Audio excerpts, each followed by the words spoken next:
Hello, everybody, and welcome back to Digital Hammurabi. The study of history, if you're not careful about it, can often become a study of famous men. Kings, generals, and philosophers all litter the pages of modern history books. The study of ancient Near Eastern history is no different, but this isn't to say that women are completely invisible in the historical record. Today, we're going to be discussing what we know about women in Mesopotamia, particularly during the Neo-Assyrian Empire, and how we know it. My guest today is Dr. Saana Svärd. Dr. Svärd is the Professor of Ancient Near Eastern Studies at the University of Helsinki. She is also the Director for the Center of Excellence in Ancient Near Eastern Empires, a position she's held since 2018, and is the primary investigator of the project Embodied Emotions, Ancient Mesopotamia and Today, which started in 2022. Her PhD and much of her subsequent work has focused on the Neo-Assyrian Empire, which runs from about 934 to 612 BCE, and the study of gender in Mesopotamia. So she is the ideal person to guide us through this area. Dr. Svärd, thank you so much for joining me today. Thank you very much for the invitation. I'm always happy to talk about women and Mesopotamia and gender. We get a lot of questions about it, and I do my best to answer them, but it's not my own area of expertise. So I think there's going to be a lot of interest in this.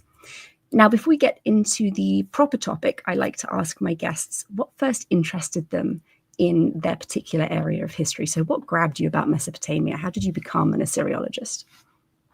Yeah, in my case, it all goes back to my childhood. So there's a Finnish author called Mika Valtari who wrote a story called Sinuhe the Egyptian. And I read that book at about an age of 12, maybe. And it's a story that's set in the reign of Akhenaten, the pharaoh that believed in Aton. And it was a gripping tale, and I think that's where my interest really started, an interest in the ancient Near East. And eventually, through some twists and bends, I ended up at the University of Helsinki. And then they had a lovely selection of courses relating to Assyriology, particularly relating to the Assyrian Empire, and very, very few courses on Egyptological topics. So hence Mesopotamia. Okay, Megan, I can't hear you now. Actually. That's because I muted myself so that I wouldn't accidentally talk over the top of you. Thank you. I do this quite regularly. I'm sorry. Now, I said in my introduction that your current research interest is around understanding emotion in the ancient world, but you have published extensively on women and gender in Mesopotamia. What prompted your interest in that particular area of study? Yeah, well, I think it was a little bit of a coincidence. I mean, you know how these things go. I participated in a very interesting course during my BA studies called Gender and Archaeology, and I was an exchange student at in London School of Oriental and African Studies, and their neighboring institution UCL held this course, and it was absolutely fascinating. And then when I got back to Helsinki, I realized that one of my teachers in Helsinki, Professor Marttinissen, was actually publishing a lot of research on prophecy and women and gender. And he kind of supported me in this idea that it's actually a worthwhile goal to study women and gender in Mesopotamia. So I guess that's kind of how I got started. That's fantastic. I think Dr. Nissen's work is some of the first that I read as an undergraduate in that same area. So when we're trying to understand women in the ancient past, specifically Mesopotamia, what kinds of sources do we have that help us on that investigation? Yeah, well, there's more sources than people generally think there are. So, because the Mesopotamian text record is super rich, as I'm sure you know, and probably most of the listeners know as well. So we have royal inscriptions, we have literature, we have letters, accounts, tax lists, sales documents. So basically, you can find women in almost all of the text genres that we have from Mesopotamia. It's just a question of numbers. So women occur quite rarely in those records. But they are there in letters, in royal inscriptions, in literature. So they're there, but maybe in much smaller numbers than we see male participants. How often do we see sources that are written by or are recording the words of women specifically? Yeah, that's even more rare. There's a, if I may market a book by myself and Charles Halton, 2018, we published a book about texts that have been written by women. That's called Women's Writings of Ancient Mesopotamia, Cambridge University Press.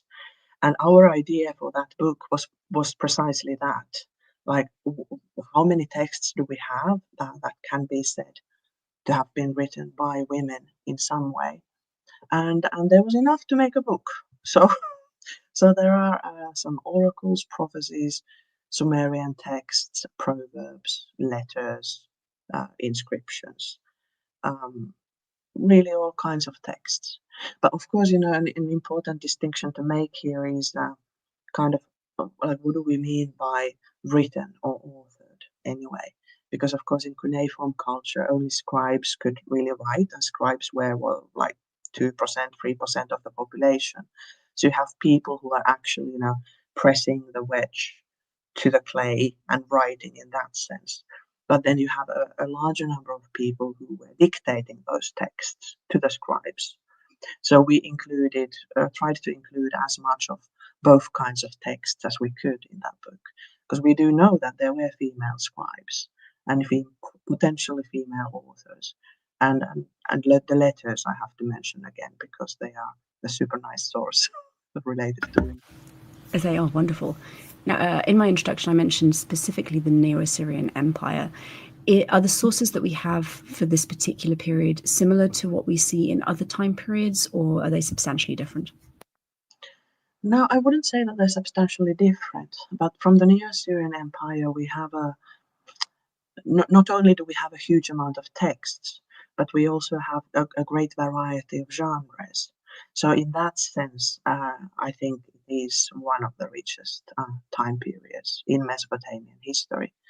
And it also makes researching women a little bit easier because you get a kind of a more balanced view, perhaps, on their role and about their lives when you have different kinds of written material.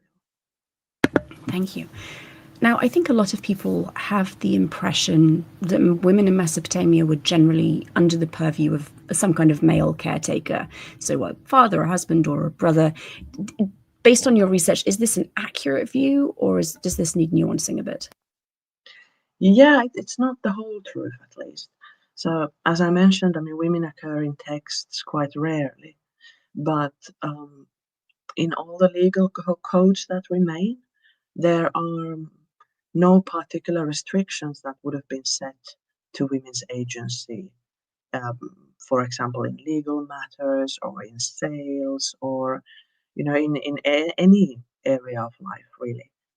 But uh, when you look at the number of women who actually occur in the texts, it does give an impression that very small percentage of women were active in those areas, in those sort of spheres of life where written documents were necessary. So then it kind of like the reasonable assumption is that most of them were not, uh, you know, working in the public sector, or most of them were not managing property, most of them were not, governors or officials of the empire. And then you have a few that are, but they seem to be the exception. Mm-hmm. So, what kinds of lives then did women lead? If they're not in these more public roles, are they primarily responsible for the domestic tasks that we might expect, caring for children, running the household, or was there probably more freedom and variety than that? Yeah, again, I mean, this is one of the things that the Mesopotamian scribes never wrote explicitly down. Like they don't tell us like this is what women are doing or this is what women are supposed to be doing. But the implication is that most women probably were engaged in some kind of domestic work. So probably caring for children or caring for the household in some way. Uh, but it's a bit more complicated than that also because um, the women that we know anything about are mostly elite women anyway. So the life of a person in Mesopotamia was really different. You know, if you were a slave, or if you were, you know, maybe a wife of a poor farmer, or then, you know, if you belonged to the high elite or the court circles, then obviously, you know, your life was very different. And at the end of the day, I mean, these kind of differences might have affected your life a lot more than whether you were a male or a female. So you said that there were some records showing women in professions outside of the home. What kinds of professions do we see women in then?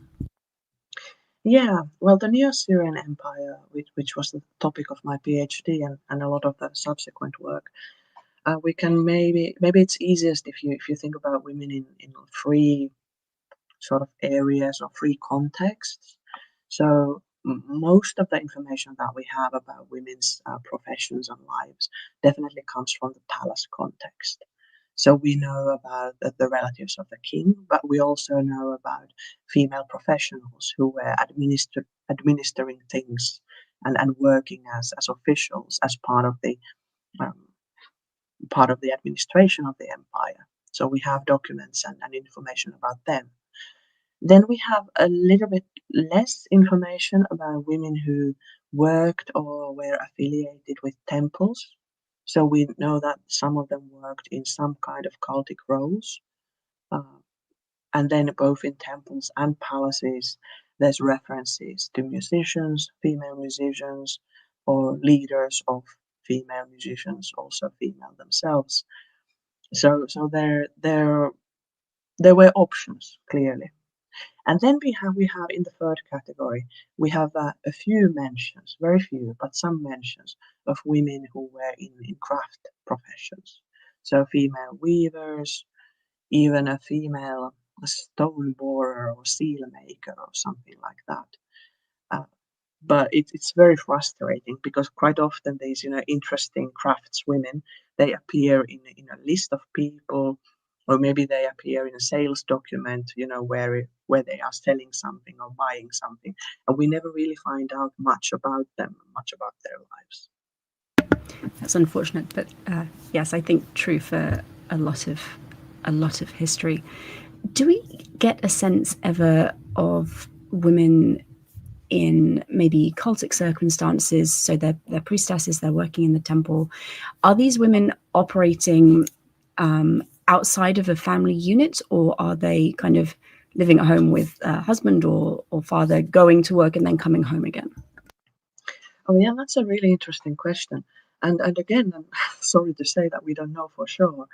And it's the same for women who were working in the palace. So we have, for example, this very high female official named Shakintu in Assyrian. And she had quite a lot of power in the court. And we are kind of assuming that she maybe lived in the palace as well. It would make sense based on the archaeological finds. Uh, but we don't know if she was married. We don't know if she was like a part of some kind of patriarchal family or not. They don't tell us. And it's the same with the professionals that we see in temple or in documents related to temple administration or in the private archives. Like they appear and then that's about it. At least in some one or two cases, there is information uh, that of one woman being a widow of somebody who is selling some property. And of course, it would make sense that, you know, if your husband dies, then the wife would have to take care of the business somehow. And clearly, there were no legal sort of problems with this, but it's just kind of rare. Do we see the same kind of lack of information for women who were living, or maybe not living, working for the palace as entertainers? You mentioned musicians. Are these women who go to the palace as youngish girls, are trained and kind of just stay there indefinitely until the king no longer requires them, or is it more of a what we would consider a professional musician role? Again, you live elsewhere and you go in for your work. Well, it seems that they were living in the palace, or at least they were getting rations, so food and drink these kind of things. But then again, I mean, it could be that they take the rations and then they go home somewhere outside the palace. So again, we don't have an exact sort of an exact understanding of how they lived their lives. Really, the best evidence we have relates to either to this high-ranking female administrator Shakintu or the queen herself, and for them we can say something a little bit more specific. Yeah. I'm going to get to the Queen in a couple of minutes, but I wanted to ask if literature, so fictional writings of the time, can help augment our understanding of how women operated in this world, or if it's too far removed from what's likely to have been a lived experience to be useful. Yeah, that's a great question. It can be useful, absolutely can be useful, but it can be useful in the same way of somebody exploring the women's roles in modern soap operas, for example. Like obviously there's a connection between how women are portrayed in movies or in narratives in modern era that connects to the experiences of women in real world. And that's the kind of relationship that there must have been also between like myths and stories in Mesopotamia and the lived experience of Mesopotamian women. But it's really obviously kind of hard to tell sometimes, what's what and how do these imagined stories relate to the experiences of Neo-Assyrian women, for example. Do we see a lot of literature that has mortal women as actors and characters, or do they tend to be restricted to goddesses and queens? Yeah, goddesses and queens are definitely there. I'm trying to think if there's any examples of like regular women. Well, kind of like in the Gilgamesh epic, there's the female tavern keeper, but of course, I mean, she's also like a fictional character, but at least she's represented as somebody who's sort of a regular person in a way. But for example, so I'm sorry. I was thinking about the role that a lot of women have in Mesopotamian stories as like intermediates, as persons who are either interpreting things or giving counsel or acting as intermediaries between kings or different people.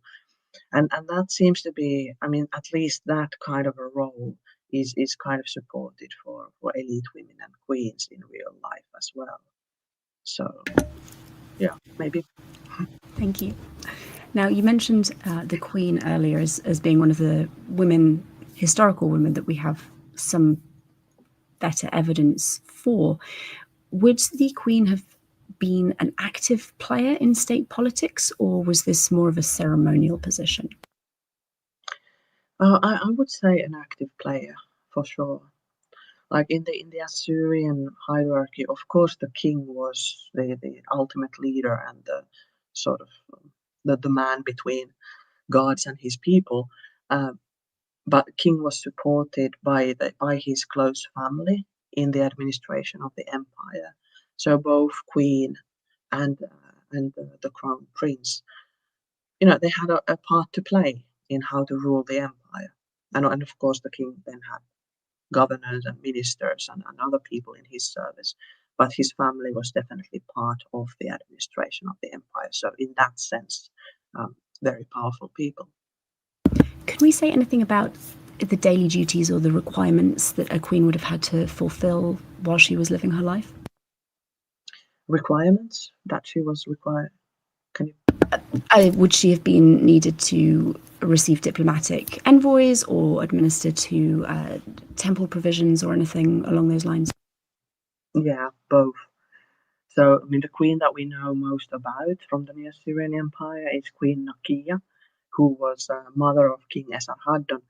And we have maybe about 50 documents that somehow relate to Nakia.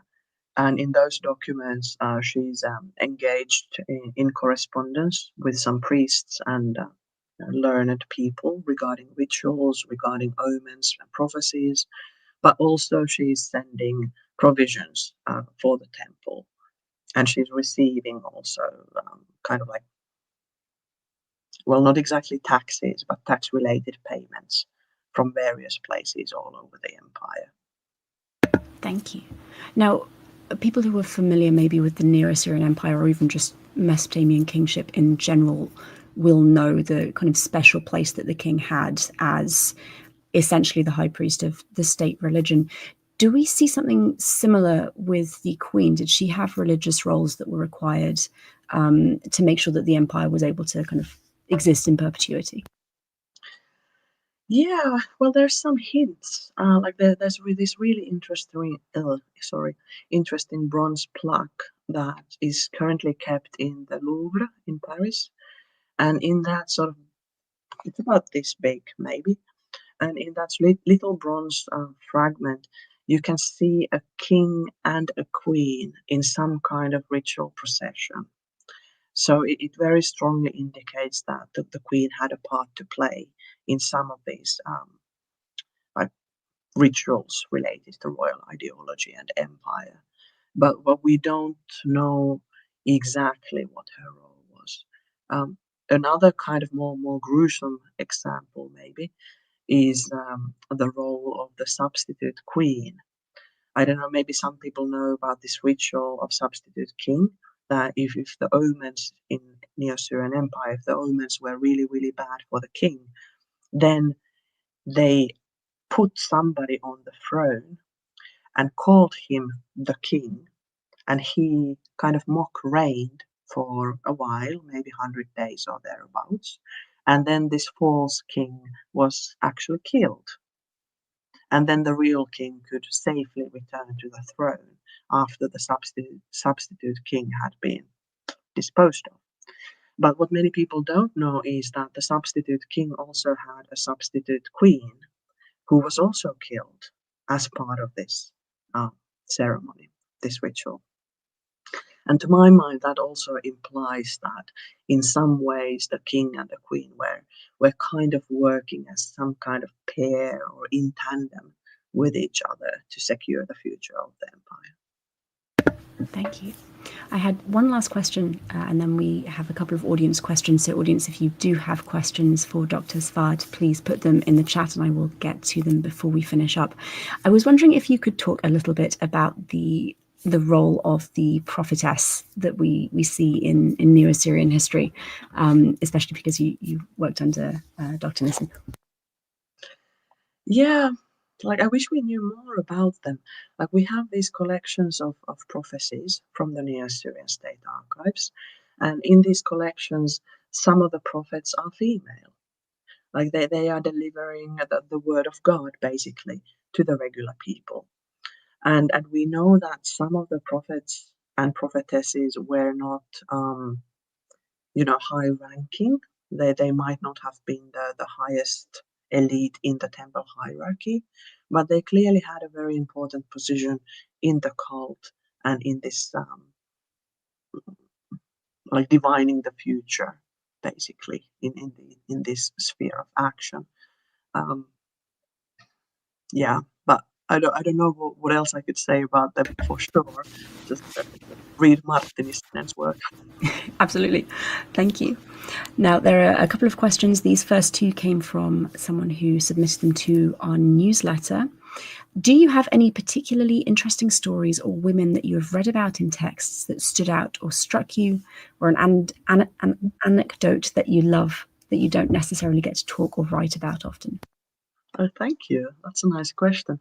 Well, maybe I can say something about my favorite text amongst all the texts related to the Assyrian women, and that's a letter that's been written by the king, King Esarhaddon, to his mother, this Queen Nakia, and he writes to her. We don't know the context. We absolutely don't know what the context is. It's a very short message where he says, "I hope you are well in this and this matter. I have commanded exactly as you said. It is well as you said." and that's it. But I get this sort of glimpse of how I would like to interpret this text is that the king and his mother are somehow working together, and he's sort of reinforcing her authority, and he's saying that she knows what she's doing, and he's supporting her decision, which is kind of nice. That's wonderful, thank you. So this next question is related to your work on emotions. The writer said that she knows it's not women, but she really, really wanted to ask. She says, what is up with the happiness living in the liver in the Neo-Assyrian texts and anger in the legs? Did the Neo-Assyrians culturally think that these emotions lived in body parts, like how people today might think of love as living in the heart? Or is there something else going on here? Yeah, that's really exciting stuff. It's very new research. My group published our first article just a few months ago.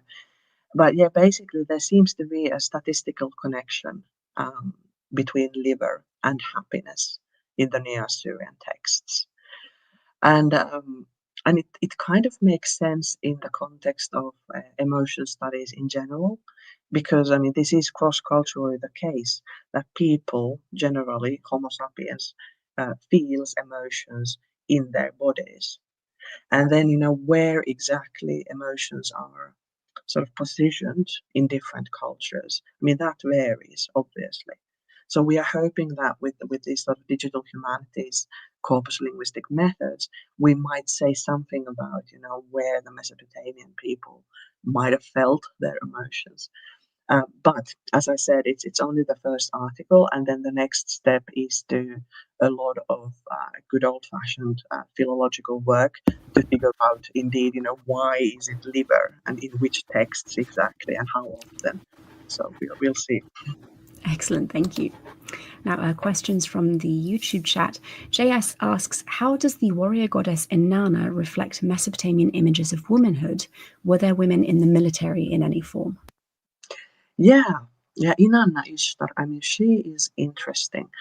And she's the only great goddess that's sort of like constantly there for more than 3,000 years.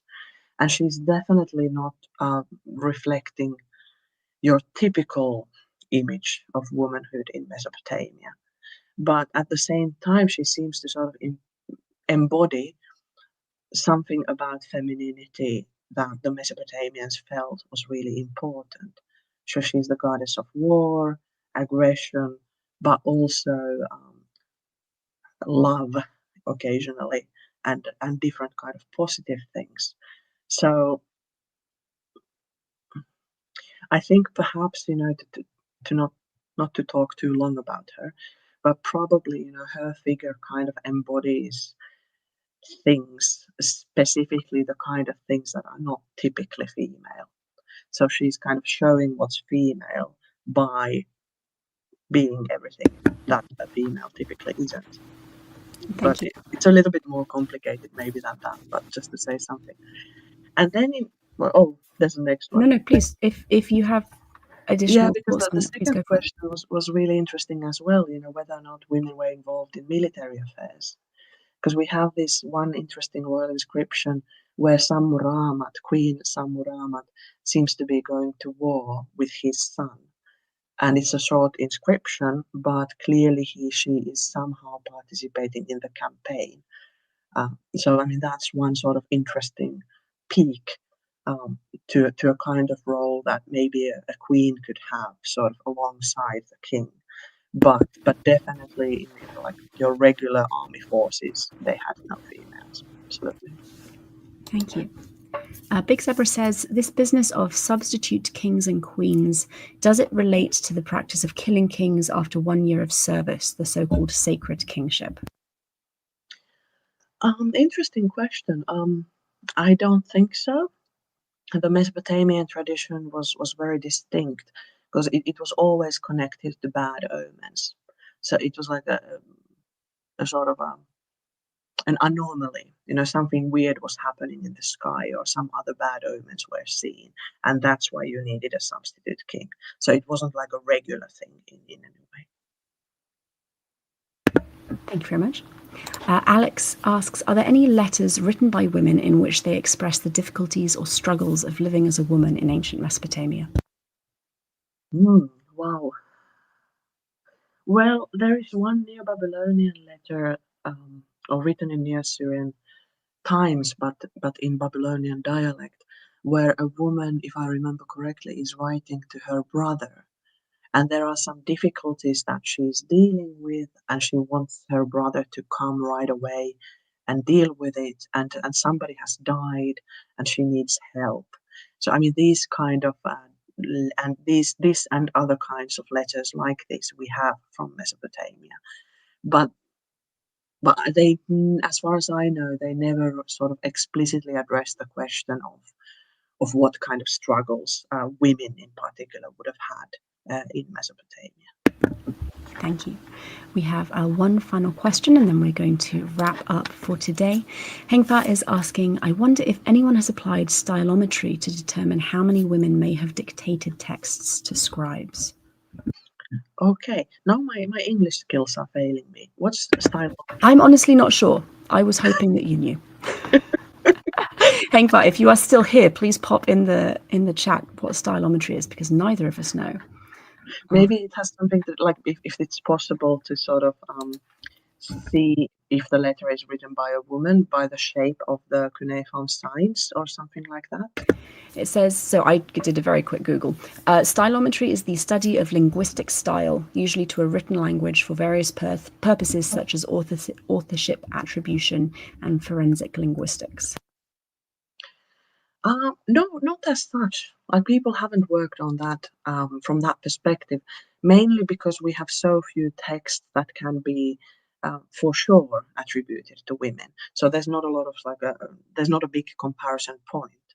But what we have been doing in Helsinki in my center is try to sort of do automatic genre detection and maybe even kind of semi-automatic somehow author grouping type of experiments.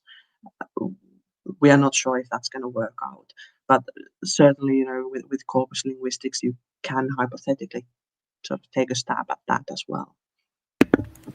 Well, Dr. Svärd, thank you so much for coming and talking with us and sharing your expertise. It's been a real pleasure to speak with you. Thank you. This has been great. I'm glad. Audience, thank you all for your questions, and please make sure you join us next time. Digital Hammurabi is made possible by generous sponsorship from our patrons. Their support means that we have the technological and academic resources necessary to bring the ancient world directly to you. If you want to join the team, go to patreon.com/digitalhammurabi to see how you can help.